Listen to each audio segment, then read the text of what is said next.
ஒரு RSS பின்புலத்திலிருந்து வரக்கூடிய ஒருவர் பிஜேபியுடைய பிளவுவாத அரசியலை முன்வைக்கக்கூடிய ஒருவரை எதிர்த்து நிறுத்தப்பட்டிருக்கக்கூடிய வேட்பாளராக அத்தனை எதிர்க்கட்சிகளுடைய ஒருமித்த வேட்பாளர் என்பதை நாம் மனதிலே வைத்துக் கொள்ள வேண்டும். தமிழ்நாட்டிலிருந்து பிஜேபி ஒரு வேட்பாளரை நிறுத்தி இருக்கிறார்கள் என்று சொன்னால் அவங்க தமிழுக்காக என்ன செஞ்சிருக்காங்க, தமிழ்நாட்டுக்காக என்ன செஞ்சிருக்காங்க, தமிழ் மக்களுக்காக என்ன செஞ்சிருக்காங்க? தொடர்ந்து அவர்களை வஞ்சித்துக் கொண்டிருக்கக்கூடியவர்கள் வேட்பாளரை மட்டும் நிறுத்திட்டா தமிழ்நாட்டுக்கு எல்லாம் செஞ்சதா வந்துருமா? தமிழ்நாட்டில இருந்து ஒரு துணை ஜனாதிபதி போறாரு அப்படின்னா தமிழ்நாட்டுக்கு எவ்வளவு பெரிய பெருமை அது.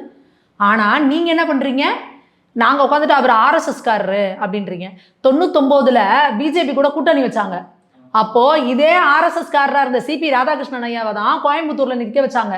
அப்ப இந்த திமுக காரங்களாம் ஓடி ஓடி அவருக்கு வேலை செஞ்சாங்க. அவர் ஜெயிச்சாரு.